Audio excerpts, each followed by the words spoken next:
Hi there. Welcome to the Sober Circle channel. Enjoy this speaker tape. And I'd like to introduce the chairman for today's meeting, Dick G. from Parker, Colorado.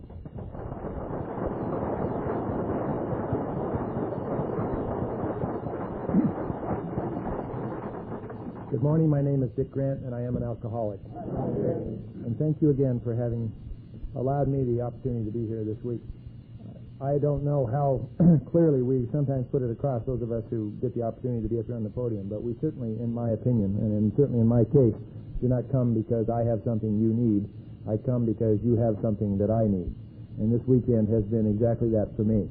I have been wrestling with a problem in my life for several years now, and it is based very firmly in the statement in the 10th step in the 12 by 12 that it is a spiritual axiom that any time we are troubled, it means there's something wrong with us.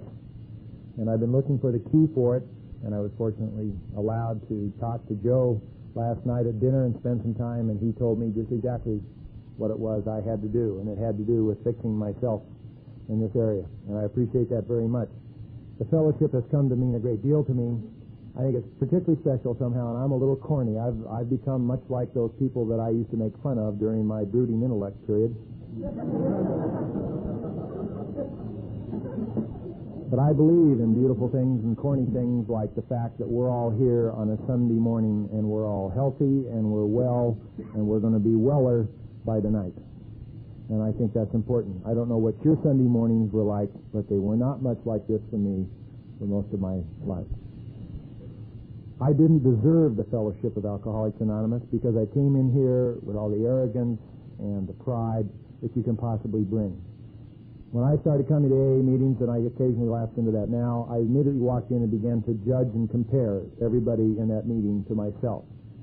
I had a strange coincidence in all that. I don't know about you, but have you ever noticed that when you compare yourself, you never tie?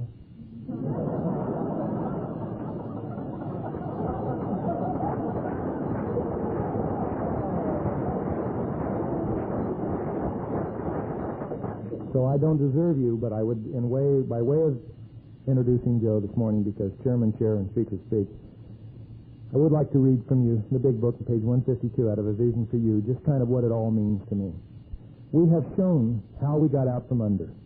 You say, yes, I'm willing, but am I consigned to a life where I shall be stupid, boring, and glum like some righteous people I see? I know I must get along without liquor, but how can I? Have you a sufficient substitute? Yes, there is a substitute, and it is vastly more than that. It is a fellowship in Alcoholics Anonymous. There you will find release from care, boredom, and worry. Your imagination will be fired. Life will mean something at last. The most satisfactory years of your existence lie ahead. Thus we find the fellowship, and so will you. And I know that this morning is an opportunity for us to find that true.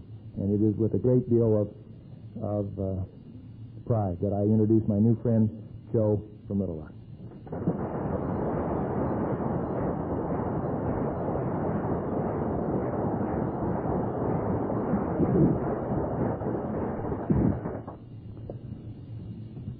My name is Joe, and I'm definitely an alcoholic.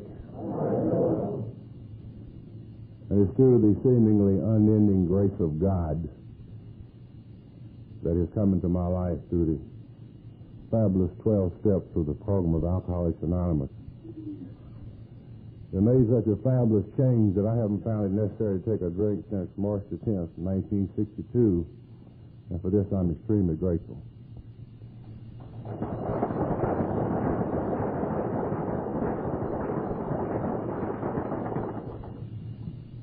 It has truly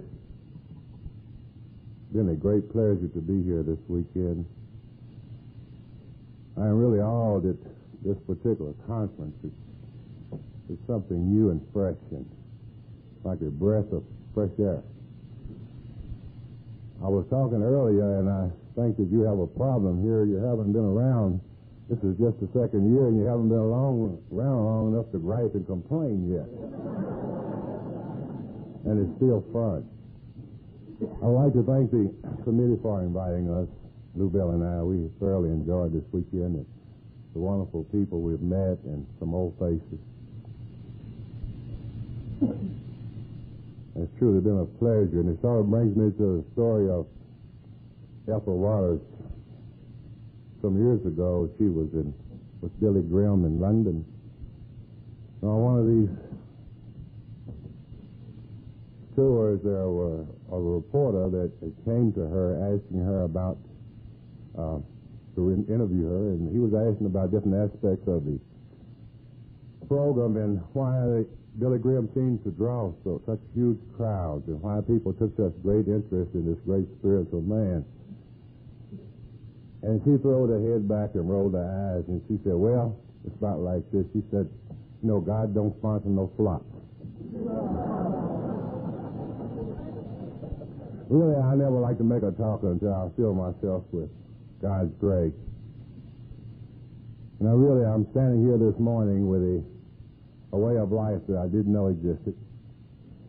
I'm standing here this morning, and I know a little bit about heaven through a gift unwarranted from a loving God that I don't understand. And I learned in this program about miracles, and I feel that miracles are everyday happenings in this program. It was in this program that they told me a miracle is just simply getting what you need when you need it. So I've had quite a few miracles already this morning. They say in an AA talk, and if it is the case to make one this morning, and again, it's through God's grace, that we tell what it was like and what happened and what it's like now. And I love to talk about these three great facets of my life, and I think it will be necessary that we discuss to some extent what it was like in my life.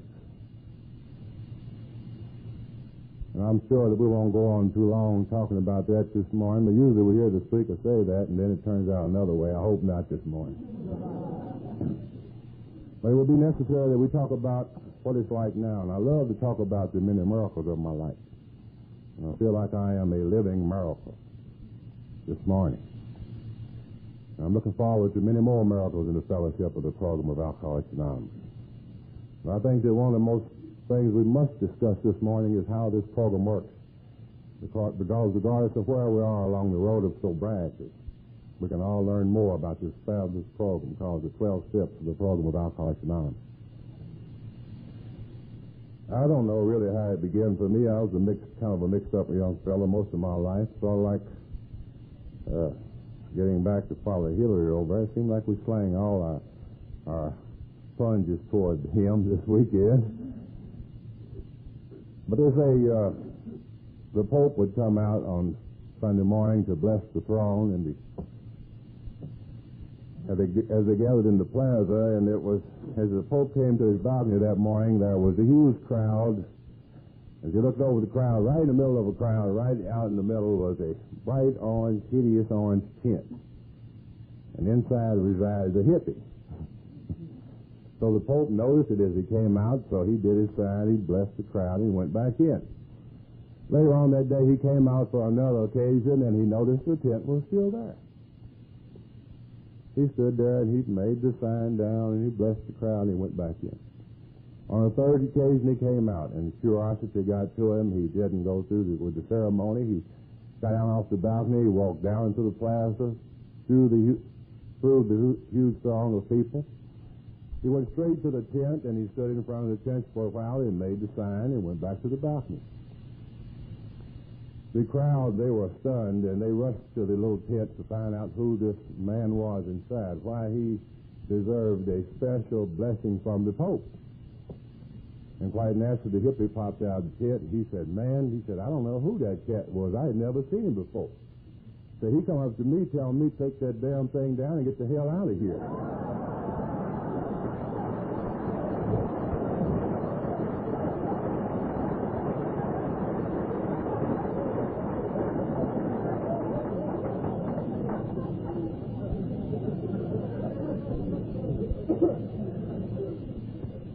I don't know really how it began for me. I came from Louisville, Kentucky. I was born in Louisville, Kentucky, and I stand here in amazement that our book speaks about, that we'll be doing things we're not supposed to be doing.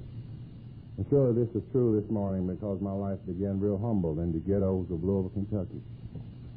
And I was born there as a poor person, and amongst beautiful people. As I look back on it, I think that this is what our program is so much about, that in the great fourth step of the program of Alcoholics Anonymous, we have the opportunity and the instruments to look back in our lives and see who we are, because a man is only a result of his past experience. As I look back, I can think, as I began in this community, and I realize as I grew up here and I see myself, we were poor people. I laugh about it all the time. We had plenty to eat. My father had a job all these times, but we were very poor people. I knew we had plenty to eat because every time I asked my mother for some more, she would always say, "Son, you've had a plenty." So I knew I had plenty to eat.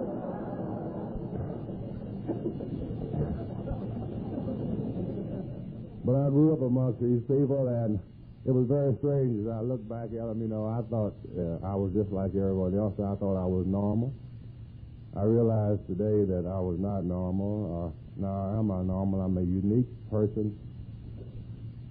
And I am fulfilling God's prescription of my life today. But I thought I had that disease called normal, and I think that's the worst thing a person can have. I told Lou Bell about it. I said, there's nothing wrong with me. She's got a disease called normal. And I think that's a hideous condition to have, by the way.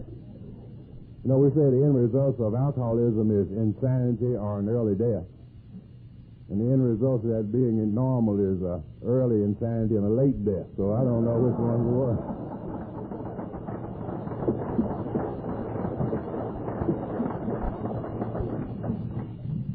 But I grew up under this illusion, and I functioned with these people, and I realized as I look back now that I had a lot of things that went on in my life.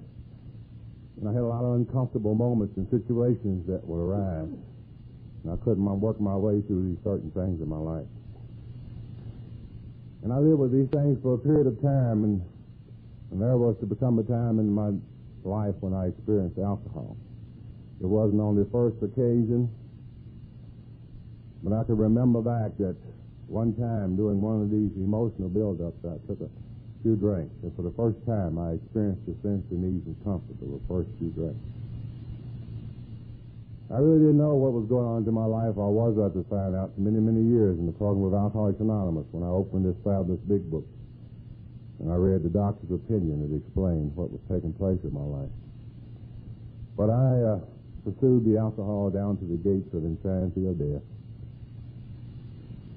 And as I began, I remember I made some great decisions right then. It wasn't shortly after that I decided I was going to get married. It was the beginning of a lot of bad decisions that I was going to make. And I did these things, and I got married, and we had a young marriage. I know today, confined with a young drinking problem. And it's about 5 years I was divorced. And I have taken a lot of inventories down through the years, and I took one of these thick inventories, and I looked around to try to find out what was going on in my life, and I decided that, I needed to go somewhere, that I'd gotten married too young, and I hadn't seen the other side of the fence. And thank God, that through the self-directions that I saw the other side of the fence, and I think that I have a fabulous life this morning that I have seen both sides of life. I left, and I left my family, and we were divorced, and I came back to Kentucky, and I had a father there. And I loved the man. The remembrance of him is a great thing with me each morning, each time that I rise, and he's a great part of my life. But during those years, I was sort of like Dick said, I was covered up with the intellect, and my father didn't have too much education. He was a little poor man with a fourth-grade education, and he was real dumb in those days, But as I grow older, I'm sort of like he grows in wisdom, and I'm sort of like Will Rogers said, the older I seem to grow, the smarter my father seems to get. But I would come back to Kentucky, and he wasn't like the father, the prodigal son. He, didn't have his hands outstretched, but as I would come home, he would put them in his back pocket, kind of protect his pocketbook. And I don't know about you, but I was always had the bad habit of visiting my relatives when I got down on my luck. So I came back to Kentucky, and I would spend a few months there with him and lose a job, an opportunity, and I would leave and go somewhere else. I was sober quite a few years before I realized the wisdom of the man had, because he would always, I would stay around there, and I would always say, Dad, I can't do no good in this town. And he would always say, son, don't you want to borrow some money? He would always lend me money to leave.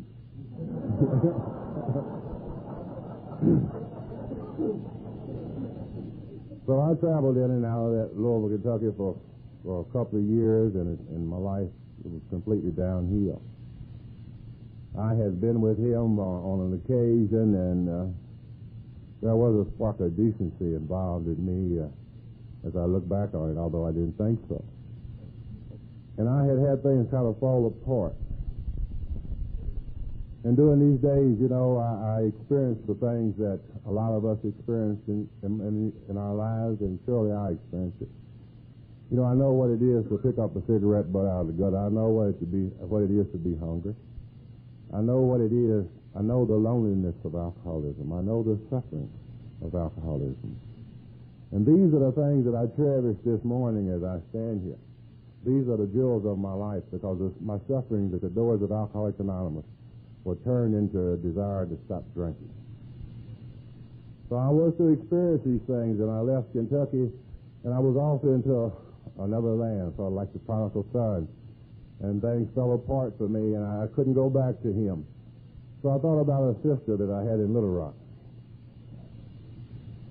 Now, you know, I said, now there's one you haven't been treating right. You need to go see her. That's not right to do her that way. It's been several years since you've seen her. So this is the way that I came to Arkansas. I know that this morning that my life was under God's direction. I know this was the way it looked to me, but this was not God's plan, because I realized that not through my invitation, but maybe through the invitation of others, that God had taken an interest in my life. Why, I know not. I do not understand God this morning.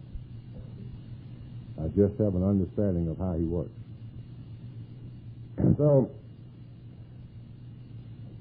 I realized that I came to Arkansas, and I feel that I am there, and I feel this morning that I am a very blessed person. Not only do that I know from which I am to some extent, but I feel that I am fulfilling God's purpose in my life. And that is the height of a great life.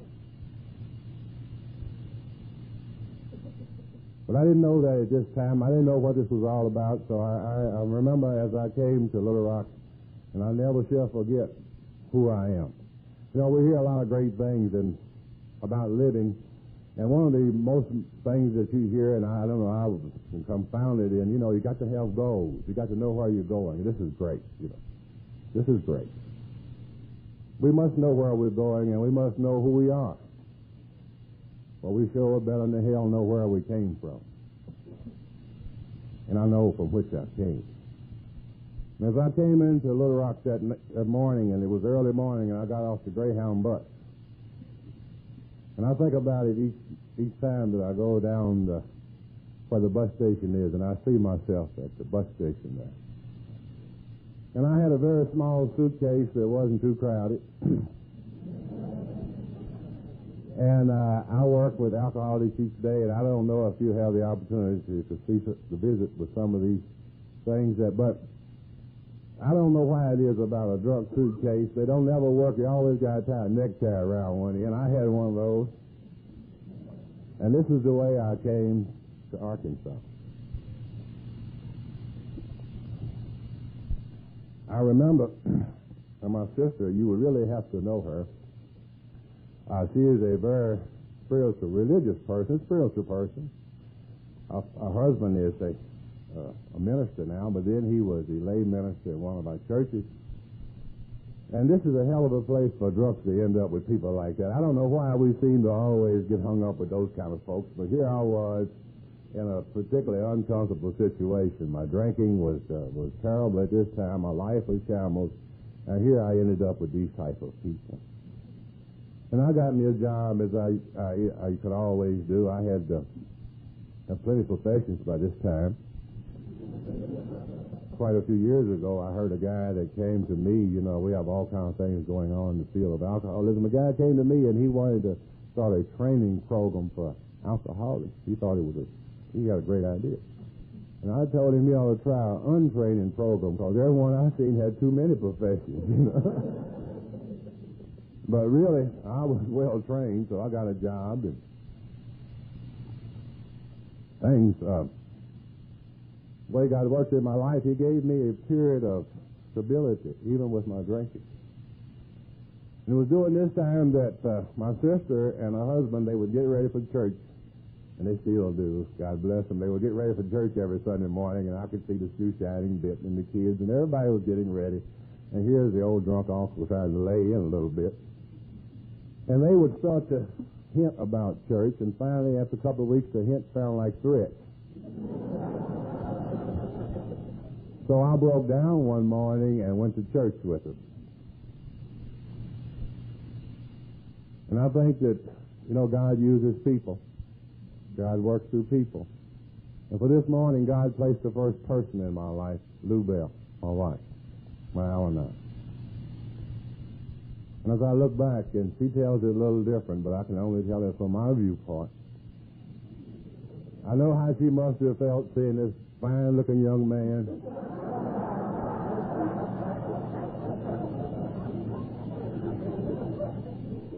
coming into church disguised by the organist and the lay minister. We laugh about it all the time. We have a conversation around our house about which one has the most intellect. I imagine you do, too. And I tell her she didn't have too much sense, to fall for what was going on in that situation. But you know how we alcoholics function, and this is the way I function. We make our living by selling fast conversation to slow-thinking people.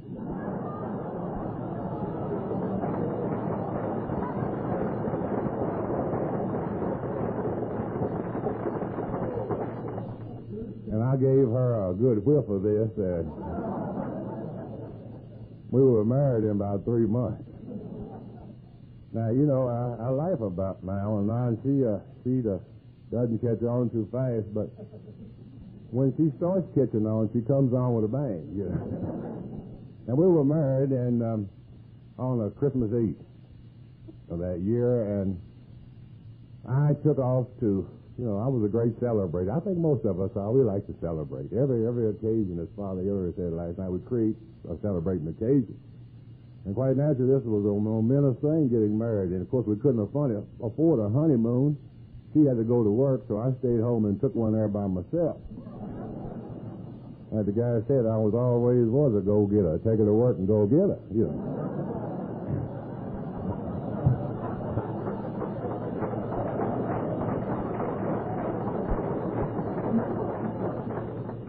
And after 1 week of celebrating there, and by the way, I was a waiter in those days and a bartender. Quite naturally, I stocked in a good supply of someone else's liquor.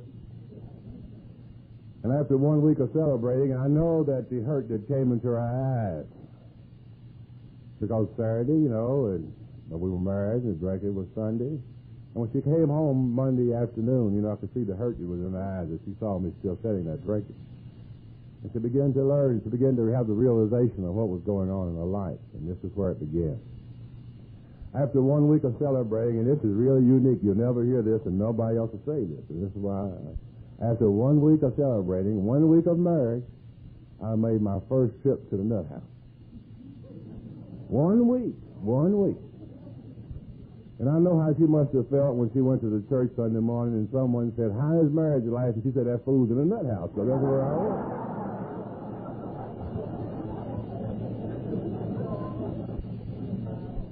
But one thing as I look back on it, I was the smartest guy in the nut house. Well, I was smart.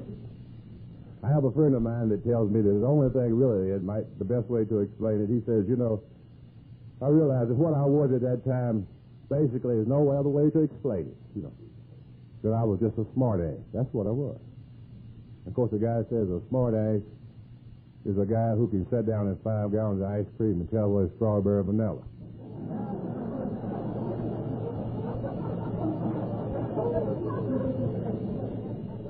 But I remember, the only thing, the sickness of the insanity of alcoholism, the only thing that I could think of during that period of stay there in the hospital is not why I was there, not what is the problem, not what is wrong with my life, but I wonder, is anybody going to find out I'm in here? And I came from there, and I continued to drink, and I continued to travel. I was a traveling drunk. I noticed, whatever our pattern seems to be, we'll continue our pattern. And I would drink, and whenever I drank, I had to still be somewhere else. It was on one of these occasions where I would leave, and I'd be doing fine and work for maybe 6 weeks or so, and I would take a drink, and the blue bell would come home from work, and my things would be gone, and I would be off on a drunk, and I'd come back in about 2 months, just because after all, she is your wife, I'd come home just to see her, and she'd have a resentment problem when I come back. It was on one of these occasions that a guy placed another person in my life, a little wino in the bars of Kansas City. And I have some friends in Kansas City. And I've never seen this man before or since, but I remembered, I would have a job and I would be working. And I didn't associate with these people. After all, they were alcoholics because they drank wine, I knew all alcoholics drank wine. And I was a social drinker. I would go into the bars and I would sit on I remember I used to love to play social drinker. That is, get as much as you can under your belt and sit on the end of the bar with those social drinkers and read the newspaper like them. I really like to do that. I like to play that. But this particular morning, the morning drinking had become part of my life, and I didn't want to play that game that morning. I needed a drink, and I went into this bar. And there wasn't any social drinkers in there, so I lowered myself to go down there with the winos. And all, customs do change from bar to bar. In this particular bar, they wouldn't give the winos the bottle. They would pour the wine up in glasses. And so they were trying to get their money together, and they had some pennies, and I told them, that's okay, I'll buy. I had $4. I'm a big spender. Help my fellow man. So the girl, she poured up 3 glasses of wine, and the custom in the bar, it was real strange because, this girl could really pour this wine. She did it 1,000 times a day, I guess, but she would start at one end of the glass, and she would pour in 3 glasses, and when she came to that last glass, she just throw the bottle over in a big paper barrel because they would all be level. But nothing is perfect for the alcoholic. All the winos would get down and look at the glasses. They would sometimes vote, or have a meeting on which one had the most in it. And the classy people they were, none of them took it. They gave that to the guy who bought. So that morning they reached over and gave me to the glass. And that made me feel good, helping my fellow man. God uses strange people, his miracles to perform. It was not the learned in my life. It was not the theologians or the ministers, or it was the medical people, because I had been there. It was a little wino that had my message that morning. As we began to talk, he said, Joe, you're a pretty nice guy. Well, I was glad he was so observant for a wino. And he said, Joe, you're a lot different from me, and you're a lot different from the rest of the people down here on the street. Well, I knew that, too. But he said, Joe, you have one problem. I said, what's that? He said, Joe, you drink too much. I had been to the psychiatrist and the psychologist. I had talked to a lot of the well-meaning people, and probably they had said the same thing. But Van had something different than they had that morning.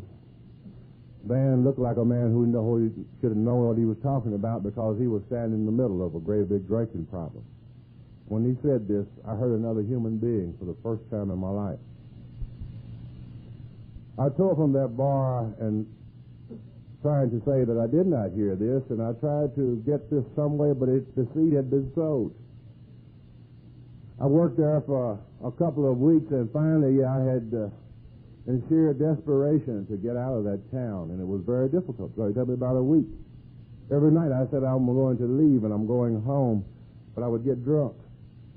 And finally one night, I left that bar and went directly to the bus station with my whole possessions, and I walked. I didn't have much, but whatever I had, I left.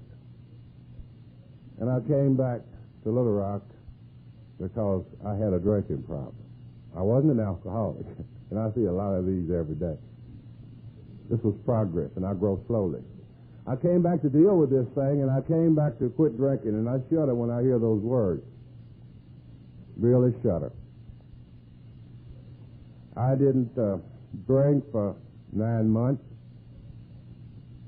Everyone told me all this time, if you quit drinking, Joe, everything will be all right.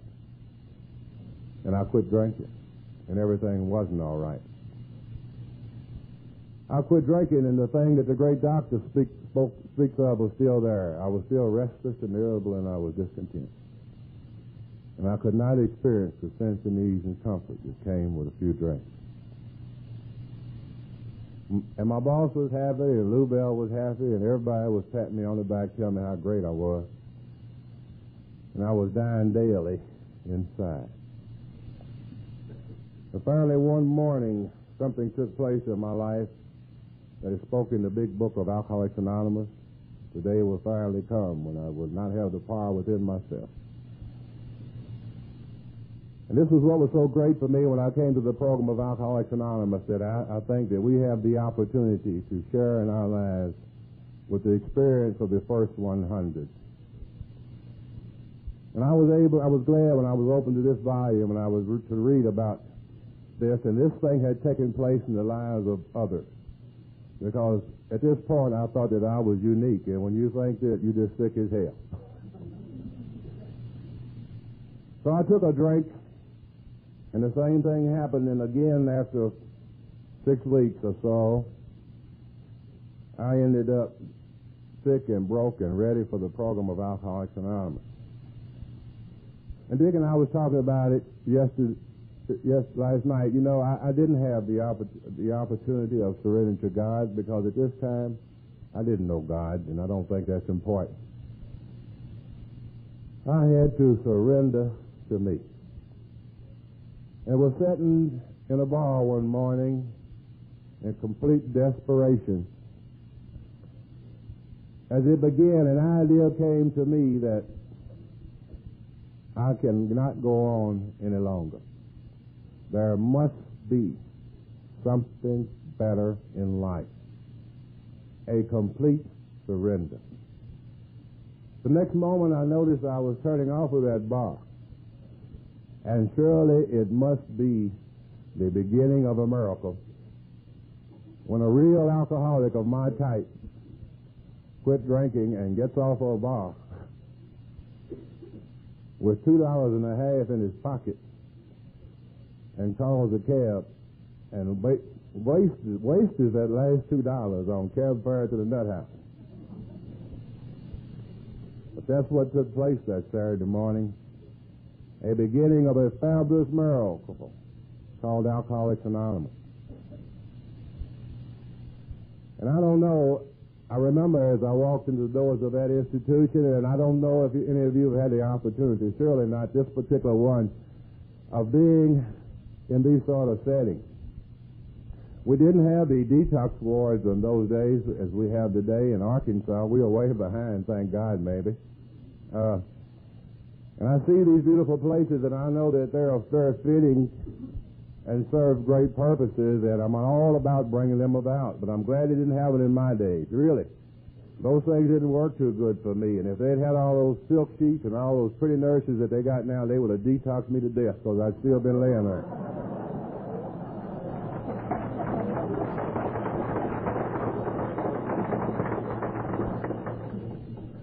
But this was a mental ward, and very strangely, the administration of the hospital they didn't really like us as alcoholics. They said, we have a lot of sick people here. I don't see why y'all come here. We didn't have any alcoholic services, so they would just let us go into this place, and this was a strange place to be. And it was a strange atmosphere. I began to realize what was happening after I got in there. You know, when you go into one of these places, the people wouldn't talk to you too much. They'd stand around and watch you. And I realized what went on after a while. You know, the alcoholic would come and go. He would have visitors, and even they would let us go out to the candy machine. There was bars on the windows. We were locked up. And aides would give us the paper. Aides would associate with the alcoholics. But nobody, even the aides, no one had anything to do with the mental patients. These people had been there all their lives. They never had visitors. They had just thrown in there. It was a hideous condition. So the mental patients would watch us and see us get certain little niceties. And when you asked one of them guys what he was in there for, he'd say, oh, I'm an alcoholic. See, an alcoholic was a status symbol in this institution. and they wanted to be alcoholics. And quite naturally, when you ask one of us alcoholics what we were in there for, we said nervous breakdowns, which is crazy. So it was hard to tell who was who. So they stood around and watched me try to determine, I don't know, but finally, one little guy, a patient on the ward, his name is Aura. And this morning I love Aura. And I thank God for Aura in my life. I thank God for making Aura and placing him in my life. And Aura came to me with a big book of Alcoholics Anonymous. Now again, it wasn't a learned. It wasn't a speaker behind the podium. It wasn't a great guy with literary sobriety. It was a friendly little guy from a place called Dumas, Arkansas, with 3 weeks of locked up sobriety. And he brought the message to me. And he sat down beside me and he began to tell me all about the program of Alcoholics Anonymous, and I immediately began to tell him how well I had been doing on my own, and I really didn't have a problem. But God prepares his messengers, and Oral was very well prepared with a carton of Camel cigarettes.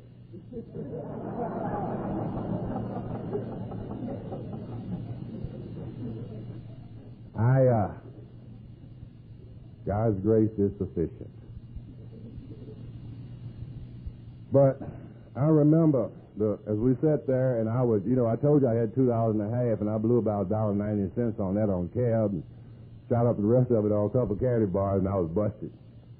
And they gave me some of that roll-your-own tobacco, and I was slick, which is not intelligent, by the way. I lived on the streets, and I never did learn that cigarette rolling bit. And all those days I wanted a cigarette so bad, so the only way I could, they gave me that tobacco, but talking about your life as a man was no problem for me. Because the only way I could smoke was take my tobacco and paper and give it one of them nuts and let him roll and lick it and give it back to me.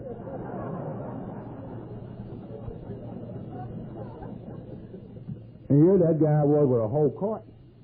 And he sat down with that old book and go to reading it and say, look at here. He didn't know nothing about it. He had been there for 2 meetings. And, of course, I would reach for my cigarettes like I was reaching. And he'd say, here, don't you want to have one? I'd power one off, no smoking. And then finally, the poor guy was so nice, he'd say, Joe, don't you want to borrow a pack of cigarettes until your friends come out? I would say, oh, yeah. My friends never did come out. In fact, I didn't have none, But thank God for Aura. Aura was a great instrument in my life, this little man. And then Wednesday night he told me, he said, Joe, they have an AA meeting. And he said, will you go out to the meeting? And I went out there that night to the meeting to meet my first great guys from the program of Alcoholics Anonymous. And they were real 12-steppers. They were identically chosen to fit into my life. And I remember that night I went out there just to please Aura. I went out there to please him because I had been smoking his cigarettes and I had been just using him. And I went out there because he told me that these guys would bring out a pot of coffee. And they came into this old mental hospital. To the back wards of an old mental hospital, they came in with 3 packs of cigarettes and a pot of coffee. And I went out there to get a cup of coffee and a cigarette. And I found a fabulous way to live. I found a way of living that I didn't know existed. And I stand here this morning knowing a little bit about heaven. And it's only through the grace of God, because I did not deserve this great gift. And these great guys began to talk about themselves. And I remember as I left there, and as I stayed in the hospital, and I left there, and these people brought me a message of hope. Because I had never seen an alcoholic in my whole life do anything but what I was doing. And I didn't ever know that there was another way. And I remember as I left the hospital and I went home, and I know that still yet I was under God's grace, because I didn't knock down the doors of Alcoholics Anonymous. I wish I could say that this was true. But for some reason or another, and it was through God's grace, I didn't drink. And this was in April, and in the 1st of June, I got a little letter. from God's messenger, Aura. This friendly little guy from Dumas, Arkansas, and I hadn't been around too much in Arkansas because I'd been in and out traveling to Kansas City, Chicago, all these places, and I just touched base in Little Rock. I didn't know anything about the rest of the state. And here was this little guy, you know, and I would ask him, man, where in the hell is Dumas, Arkansas? And, you know, it's pretty hard for a learned person like me to accept any information from a person from Dumas, Arkansas. So this little guy wrote me a letter one morning, and I love it. It's a great instrument in my life, and it hangs up on my wall, framed up. I was able to find it, and I wouldn't take nothing for it, but I got this little letter on it, just a folded piece of kid tablet paper, written on one side. Had it not been for this, I may not be here this morning. But on that little letter, he said, Joe, I am coming back to the meeting in Little Rock, and I had been there for these 6 weeks. And he said, I do not have time to write. I will see you there. You know, it's so much like the Galilean as he walked the road. And he said, come with me. No explanation. And I went out there that night just to see Aura. And I look at myself and I realize I see it every day in that program of Alcoholics Anonymous. You know, I really was worried that night. I really had to look sober because I know, I'd been sober. And we see it in the newcomers in a group. I got my suit out and had it all cleaned up. I really wanted to look sober that night, so. And I watch the newcomers in Alcoholics Anonymous, and surely I see I laugh when I smile as I see that they're making their approach to this program. As I look back at myself, I laugh because I probably look like a $100 saddle on a $10 horse, but this is the way it was. And I experienced something there that night. I remember going home, and I was all enthused of telling Lou Bell all about the AA meeting. And we eat late and still do, and she was preparing dinner, and I was sitting there at the end of the kitchen telling her all about this AA meeting. And of course, quite naturally, she's like me, she doesn't catch on too fast, and she was trying to say, well, what do they do? What is it? What kind of outfit is it? I said, oh, I don't know. They don't do nothing but smoke cigarettes and drink coffee. But I said, it sure makes you feel good, I think I'll go back next week. Now, I realize today what that was, and I think it is in the founder's big book of Alcoholics Anonymous. And I think that this is precisely what my book does. It tells me exactly what the solution to alcohol is. In fact, my big book is very simple. My big book does but 3 things in the sequence. It tells me what is the problem. It tells me what is the solution to the problem. And then it tells me how to find that solution. And in this book, in the solution section, on that first page, of page 17, there is a solution. It tells me what was going on there that night. And what was going on there that night is what is going on here today and this weekend. And it says that we are average Americans, all sections of the country, and surely that is true for this group. Many different social and religious occupations and backgrounds are represented. There's a very group of people in this room who are normally people who should not mix. We have nothing in common.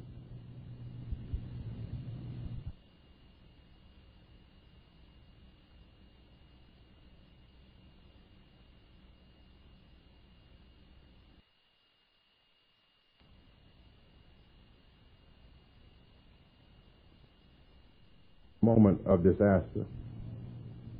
And although they had nothing in common, this was a great bond. And this is the thing that binds us this morning in this strange world of difference. We are bound together by a common problem in our lives. And this is not new or unique in the program of Alcoholics Anonymous. This is the same product that was used by the children of Israel. This is the same thing that bound the people together that founded the beautiful country in which we live. This is the same thing that bound the people together in the concentration camps of Germany with suffering. People that suffer the same problem have a basic concern for each other. And then my book says, but beware, this would have not held us as we are now held. It says the other thing that binds us is a common solution. And on page 25 of my book, it says the common solution is a vital spiritual experience. So I experienced one part of this recovery that night when I walked into the door. And that night did I experience the fellowship of the program of Alcoholics Anonymous, and I think it's one of the greatest things in the world for an alcoholic. But I think too many of us forget that, you know, the other warning, the first warning there, it says, but beware. The fellowship is fine. But the vital spiritual experience. And surely he's talking about, you know, we must become something other than we are. So really, I went down to the old dormitory, and this was a very strange place for me. And as I look back on it, our old dormitory there, this was a great beginning for me, and these guys invited me to come down there, so I started going down there to the meetings. Now, I think it's very obvious, you know, everybody here, although my last name is McQuany, that I don't get too many invitations to the St. Patrick's Day parade. So I had a little problem in those days. Remember, this was 1962, and there were some changes going on in our society. And I showed up. My timing is bad. This is a heck of a time to get sober. See, some people were demonstrating about 5 blocks away, and here I was down there trying to, you know, get sober. So I had some problems there. But these people that came to the hospital had brought me a message of hope, and I had come to believe. And the power of believing began to work in my life, and it was to overcome the obstacles that I was to face. It was during this time, you know, that I was going there one morning, you know, the manager called me in one morning, and he said, Joe, I need to talk to you. And I said, what is it? And this guy was he was a guy that I began to love, and surely we had a bond. The bond was there. But he said, I'm going to have to talk with you. I've got a problem. And I said, what is it? And he said, now look. He said, I love you and I want to help you. And he said, I wanted to see you in the morning, but I'm going to tell you something. He said, well, you're welcome to come to the meetings, you know. And the meetings will start at 7 to 8 every morning. And he said, I want you here. But he said, you know, as soon as the meeting's over, you have to leave. He said, you can't stand around and drink coffee because I'm getting a lot of flack about it. But he said, I'll see you in the morning. And he saw me the next morning. Because I saw in these people a desire to stop drinking. I had seen the usefulness and futility of my life as it existed. And the only thing that was left for me was to pick up the simple kit of spiritual tools laid at my feet. I have found another dimension of living. I have found a little bit of heaven. And I have been rocketed in another dimension of living. So I was to begin to experiment with these fabulous steps called the 12 steps of the program of Alcoholics Anonymous. And to me, these things are a treasure. The 12 steps of the program of Alcoholics Anonymous were to lead me step by step into this fabulous way of life. Now, I think the first step to me was very simple. And basically, we'll find, although there are no steps within these steps that are alike or can be compared, they are unique, and it is the result of the process involved, with each step performing a specific function. And if we examine these steps, we will find that they are no different than the basic tools of problem solving that we apply in any problem in our lives. The first step to a problem is a complete understanding of the problem. You know, I never did know what was wrong with me, and ain't no way in the hell you can solve that unless you find out definitely what is the problem. So the first step showed me what was the problem. And in this step, it was a statement of the problem that I was powerless over alcohol, and my life had become unmanageable. This was the problem. And if our book, the great textbook Alcoholics Anonymous, if this be true, then this textbook is a book that teaches you in a sequence. And in the first part of my book, there is a thing called the doctor's opinion. And in the doctor's opinion, he describes the nature of my illness. He gives me the first step, and he told me what was wrong with me. And this beautiful step, it is so strange that he totally avoids the word alcoholic or alcoholism, which I could not have understood. And he says we're powerless over alcohol. And for the first time in my life, as I look back at the great beginning, I could find out what was wrong with me. He says I had an allergy of the body, and we know an allergy is an abnormal reaction. And you know, I found out what my problem was. He said, when you drink alcohol, you crave it. He said, that's abnormal. He said, normal people don't crave alcohol. I didn't know that. I thought all people did that. And he said, when you drink alcohol, you start craving it, and when you start craving it, you keep on drinking. And he said, that's an abnormal reaction. And he said, Joe, as long as you have that, you can't drink safely. And I said, well, that is, you know, I always knew I couldn't drink, but it was glad to know why. That's what my forefathers said. So we don't know the soundness of this, but it sounds logical. So I had one problem was that I couldn't drink because of my body. And then he told me about this other little strange mental quirk. He said, Joe, you become restless and irritable and discontent. And at that point, you remember the comfort that comes with the first few drinks. And that is an obsession. And he said, as soon as you have that obsession, you reach over and take a few drinks. And then he said, as soon as you take those few drinks, he said, you ain't got no more mental problems. He said, because your mind triggers off the body. And then you got a body problem because you crave. And it's real simple. I had two problems. I couldn't drink because of my body, and I couldn't quit because of my mind. And if you can't drink and you can't quit, you powerless over alcohol. Boy, I said, Lord have mercy. That's, you know.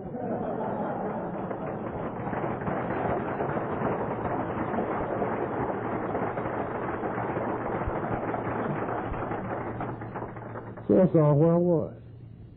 For the first time in my life, I knew what was wrong with me. And I think that as we look back, and I shudder as I see that Bill, as he sat on the side of his bed, and Dr. Silkworth sat down beside him and explained this to him, that Bill was the first drunk in the history of the world and knew what was wrong with him. And I knew. And once I understood my problem, then I could find a solution to it. And the second step gives me a solution. And he talks about, come to believe that a great power greater than ourselves could restore us to sanity. And we took the information of the problem, and now we're going to find the solution. And I love the words, come to believe. It didn't say I had to have faith. It just says believe. And I love a great guy that gave it to me many years ago, and he said, man, you don't even have to believe. All you have to do is be suspicious.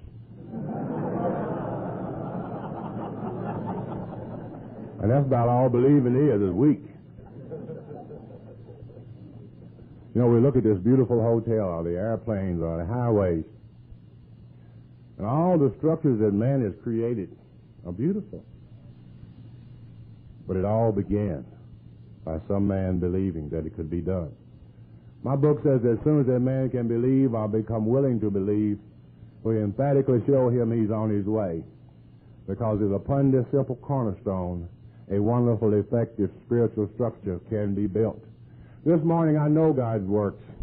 I have an unshakable faith at moments about God's work in my life. But it began with a simple belief. You know, I think that these steps are been used since the beginning of time. When we go back to the story of the prodigal son was like me. He was lost. And he talks about him, and sometimes it's taken out of context, but he talks about three items. It talks about the sheep that were lost, and in this arrangement, the shepherd was the director. So if the sheep was lost, it was the job of the shepherd to find the sheep. In the case of a coin that was lost, but the woman owned the coin and possessed it and controlled it. So it was her responsibility to go out and find the coin. But the case of the prodigal son and I were lost. But the situation was different. The prodigal son and I were lost because of self. The prodigal son said, give me mine, and he left on his own. He was lost, but he left on his own. And he found himself in the pig pen as I did. And that's a hell of a place for a little Jew boy to end up, in the pig pen.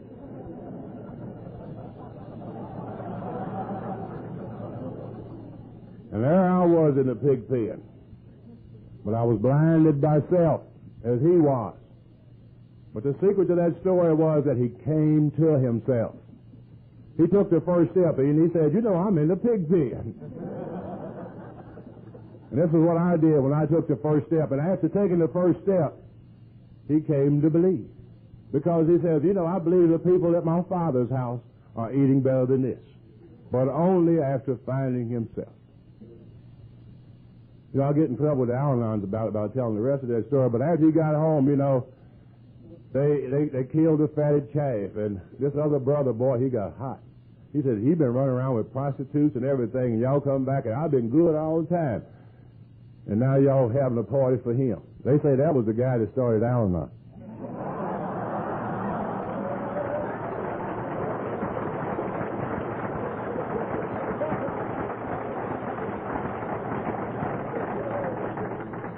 Well, anyway,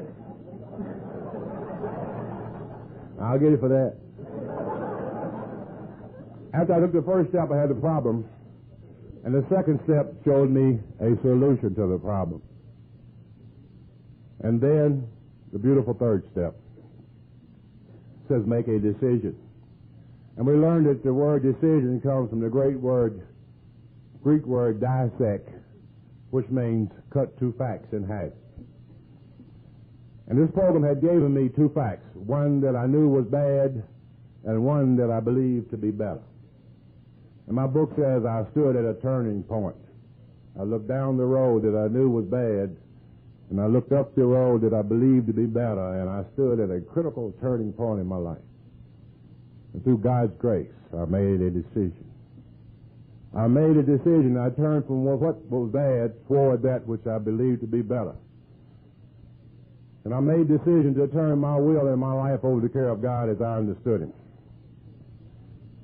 And then my book says that this is the first step, and it begins to describe a beautiful picture of the sick person in chapter 5. It begins to talk about self and self-centered, we think, is the root of our problem. And I think the third step to me is the first step, therapeutic step, because it is the first step that removes something. The first two steps were just facts. But the decision to remove self, and this is the beginning, because this was the root of my problem. And how do we get rid of self? And he says the only way. There is but one way. We can see that this was the beginning. When I had to, how do we get out of the self? It seemed there's no way a man can rid oneself of self, but God makes this possible. So I made this decision to turn my directions over to the care of God at this point. And that this was the first step of freedom. Now, my book says that all good ideas are simple, but this one simple idea is the keystone, the supporting stone of the new and triumphant arch through which we pass to freedom. And the self-factor was removed from my life. And once the self was removed, I had to go to work on me, and I had the spiritual foundation in the place. And one of the great gifts of this program is self-centered people are very blind. And once the self was removed, I could see what was wrong with me.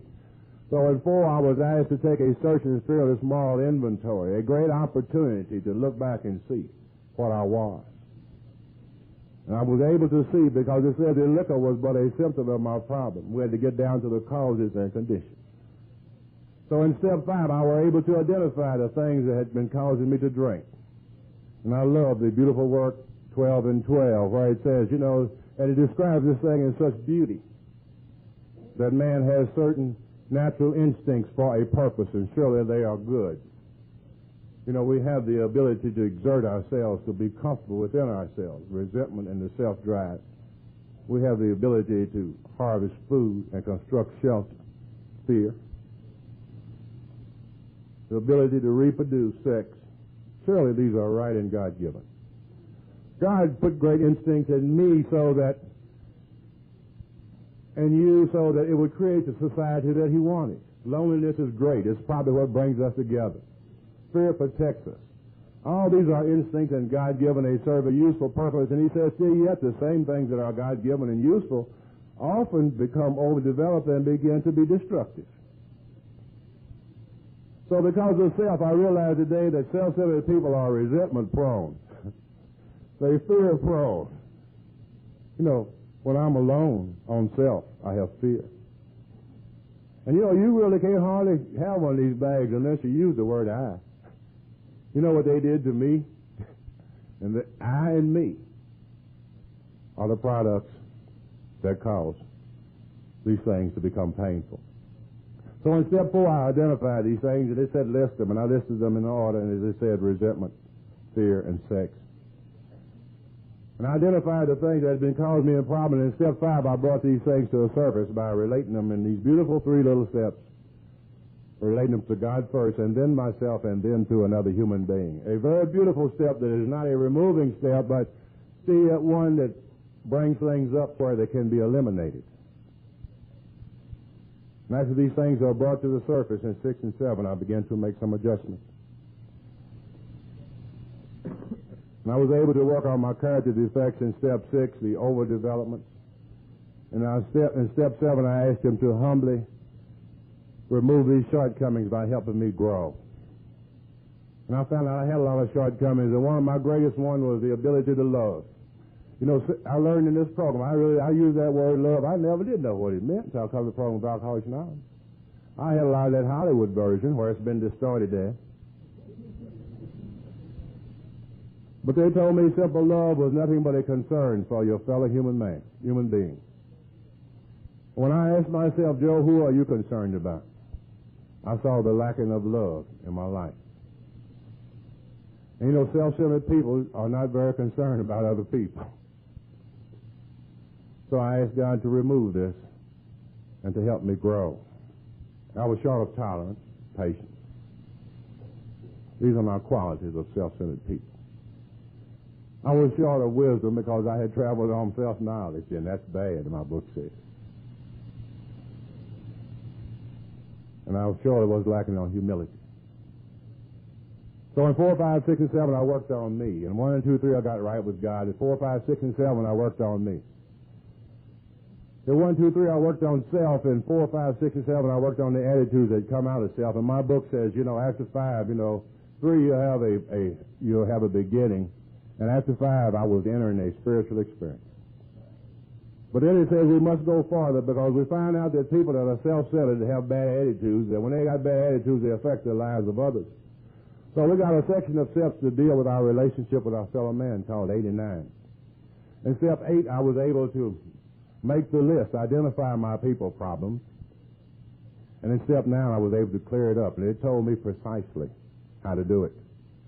It told me to make direct amends, and it told me to who to such people, and it told me where. And this was the spiritual part, because God was going to bring us together wherever possible. And then it told me when not to do it, would injure them as others. And I can see the preciseness in the program of Alcoholics Anonymous, and I see a lot of people that are having problems with this program, but they need not have this. In the front of our book, it says it tells you precisely how we have recovered. And I hear a lot of people say, you know, you can work this program any way you want to, but that's not true. Because later on page 21, it says something about you may be asking questions how it works, and we're going to ask those questions specifically. And on page 29, it says we're going to give you clear-cut directions. You know, and it's tough as hell to work a precise, clear-cut program specific any way you want to. You know, it's the way you got to lay it out.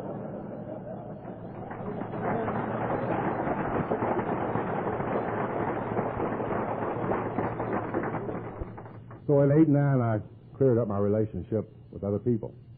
In 1, 2, and 3, I could face God. In 4, 5, 6, and 7, I could face me. In 8 and 9, I could face the world around me. In my book, the promises are after the 9th step. It says we will know in you freedom and in you happiness. We will comprehend the word serenity, and we will know peace. For the first time in my life, you know, I became aware, you know, that these things begin to take place in my life. And it says that I remember this period of time for the first time in my life. I began to know the program worked. And in steps 10, it says we got to go farther. And these steps I work for the rest of my life. I work these steps to continue. This said half of our development came through the first 9 steps. Well, if that be the case, the other half is going to come the last 3. So the rest of my development lies within the last 3 steps. And in step 10, it says, continue to take this personal inventory. Watch for self. Continuously watch for 1, 2, and 3. And it says, watch for resentments and fear. This is 4, 5, 6, and 7. It says, when you're wrong, promptly admit it. 8 and 9. And through step 10 each day, I can observe these 3 general areas in my life that I have cleaned up and worked on, and I can refine and polish. And the quality of life lies within the last 3. After working this for a while, he says, after polishing this for a while, we'll wake up and we'll find out the obsession to drink has been removed. We're not fighting it. The problem does not exist. In a few short weeks, I finally found that one morning that the obsession to drink had been removed. Step 11, it says, sought through prayer and meditation, through talking and listening to God, we receive knowledge of His directions in our life. And 3, I turned over my directions, and after cleaning up my attitudes and my relationship with other people, I was ready to receive God's directions in step 11.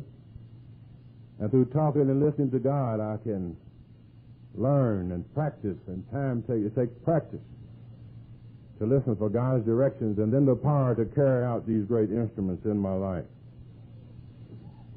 My book says that all of us will have problems with this, and surely I will. And I love the beautiful story of Christ, and surely is a great example. As He was directed, He received the directions to go to the cross and die, the strongest of directions. They said, do not get rid of these people. Let them take your life. And He received these directions, but as time grew near, He stopped in a little garden. Not once, not twice, but 3 times He stopped to try to change them. And He said, cannot this bitter cup be passed? He had problems with God's directions in His life. And finally He said, not my will, but thy will be done. Total serenity, He was able to hang on the cross and ask forgiveness, total serenity, of the people that was taking His life. I have problems with God's directions. And I wrestle with them and question them. And the battle of self continues. And then we have our 12th and final step, which is the 11 are receiving, and the 12th is a giver. And it says, having had. Once you see the results of God, these 11 steps working in your life, then you are to carry this message to other people. And this is a message we carry to other people, that my life has changed as a result of the first 11 steps. And quite naturally, it said you cannot transmit that which you do not have. If your life hasn't changed, then you don't have a message. But this is the awesome responsibility that we face, and this is why we're here this morning, from the first 100 to the millions of the fellowship. And I think that our forefathers devoted a whole chapter working with others to the 12 steps. It's all on the 12 steps of the program of Alcoholics Anonymous. And I had a lot of problems with this step, and all of them, as many do. You know, and I had problems about sobering up people, and I think we carry a healing message, and sometimes we shouldn't speak of that. We just carry a message. Some of us become healers rather than healing messengers. And we want to take results, and we want to do the whole thing. But if we are back into our Father's house, and we have a very humble role of simply carrying a message. The only thing we have to do is tell another person about the grace of God in our lives and where we got it. You know, I think we do every time we pick up a poor drunk, you know, we carry him somewhere and we throw him out and say we made a 12-step call. And maybe did you tell him about the grace of God in your life? Did you tell him about the 12 steps? Is that brought about the change? That's a 12-step call. You know, a lot of times we just take him somewhere and dump him off at the detox center. That's not a 12-step call. A taxi cab could have done that, you know.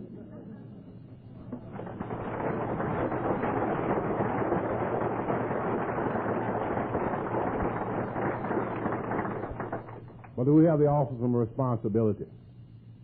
We don't have to plan results. All we have to do is carry the message.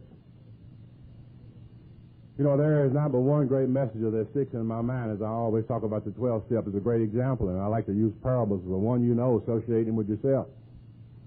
Now, Paul Revere was a great messenger, and we remember him in history, and we remember the night as he rode and he carried the message, the British are coming, the British are coming.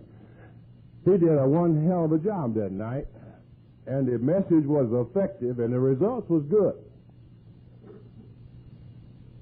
And this is what we have to do, carry the message.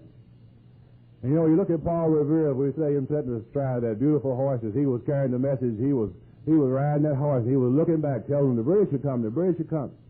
Never one time did he get down off of the horse to give any advice, you know.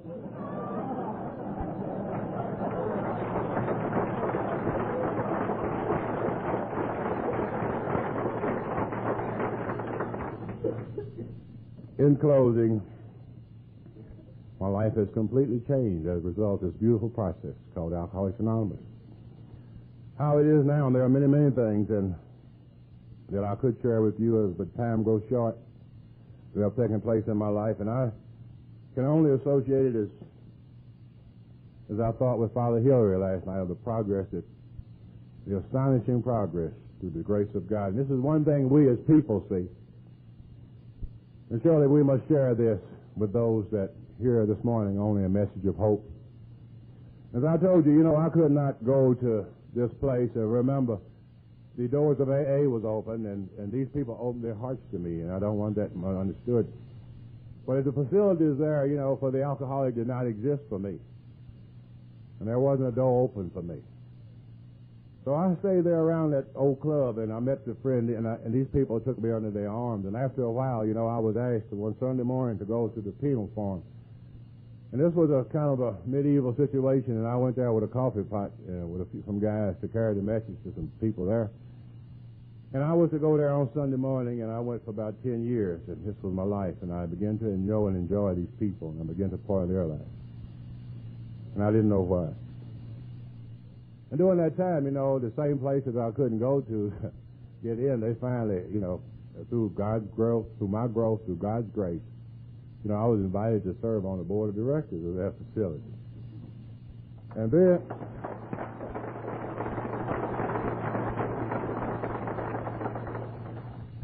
God's grace is sufficient. And then as time passed, my work continued, and someone said something about me getting involved. And I was very reluctant at all this, of working with alcoholics in my community as a job. And I didn't like this. But I felt like if I didn't get involved, then maybe the alcoholic wouldn't have benefits of this thing, so I did. And I was able to, through God's grace and through the help of some wonderful people, to establish the Serenity House Incorporated, which is one of the finest facilities in the state of Arkansas for the alcoholics. During this term, some of the powers to be saw fit that I had something to offer the programs on a statewide basis. And I don't know why, but one of the governors of our state appointed me to the commission that oversees the program in the state.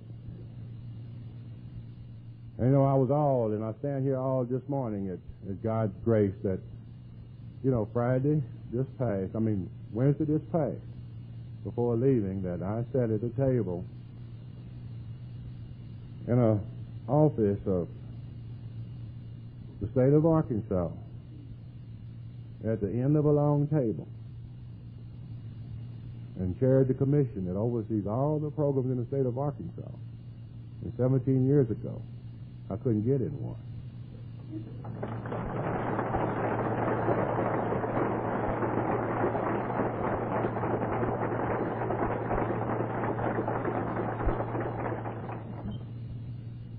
You know, I stand in awe of God's grace, and see, and I wonder, in all of my darkness of self, why I could not have seen God in my life, and it's so obvious now. You know, how can we watch a beautiful bird in flight and not see God? Or can we walk in the beautiful grass of a spring and still watch it give way to the summer sun, burst still yet into the redness that is autumn, and still yet covered by the shimmering snow of winter? And all this great change, not know that there is a God somewhere. You know, and I thank you people here today, I thank you for the great instrument called the 12 Steps that show me the nature of me, the nature of God, and the nature of the world in which I lived. And now that I know this, I can walk in the light of this order, and surely there is peace and contentment. So I have to come here this morning. I'm here this morning really to thank you for this beautiful key of life. The beautiful key of life that lies within the 12 steps of the program of Alcoholics Anonymous. And in closing, a story that I heard a few years ago, I read somewhere, about a beautiful cathedral that had a great maestro. He was a great organist that set at this huge organ. Down through the years, was known for his work. And he sat there that night playing very slowly because he knew that he was there for the last time. He had grown old, and a younger man was coming to take his place. And it was it was a hard moment in his life as he sat at the huge organ, and just while he was playing, he noticed the back of the cathedral door open, and in popped a shiny young bright fella with a bunch of music under his arm. The old man very reluctantly reached down and took the key out of the organ, and he turned to leave, and the bright young man proceeded down the aisles, and they met about halfway. And the young man stuck out his head and said, "Sir, please give me the key." And the old man gave him the key to the huge organ and headed to the back of the door. Just as he was about to reach for the door, he was astounded. The old man was a maestro. But he in the world that morning, coming from the organ, heard the music of Johann Sebastian Bach. And the old man stood with tears in his eyes. And he said, "Suppose I had not given him the key." Thank you this morning for the key to life. And God bless you.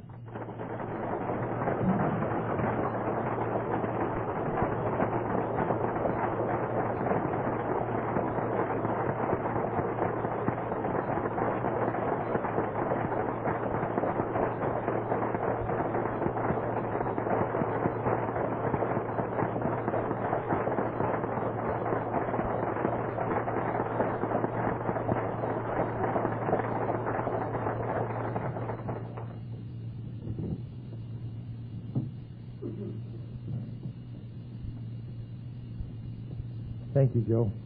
Thank you from all of us. I think maybe all of us now have a good chance where we can go at it from here and just try to love each other the way we've been loved by the God of each of our understanding. Our book is meant to be suggestive only. We realize we know only a little. God will constantly disclose more to you and to us. Ask Him in your morning meditation what you can do each day for the man who is still sick. The answers will come if your own house is in order. But obviously you cannot transmit something you haven't got. See to it that your relationship with Him is right, and great events will come to pass for you and countless others. This is the great fact for us. Abandon yourself to God as you understand God. Admit your faults to Him and to your fellows. Clear away the wreckage of your past. Give freely of what you find, and join us. We shall be with you in the fellowship of the Spirit, and you will surely meet some of us as you trudge the road of happy destiny. May God bless you and keep you until then. Thank you.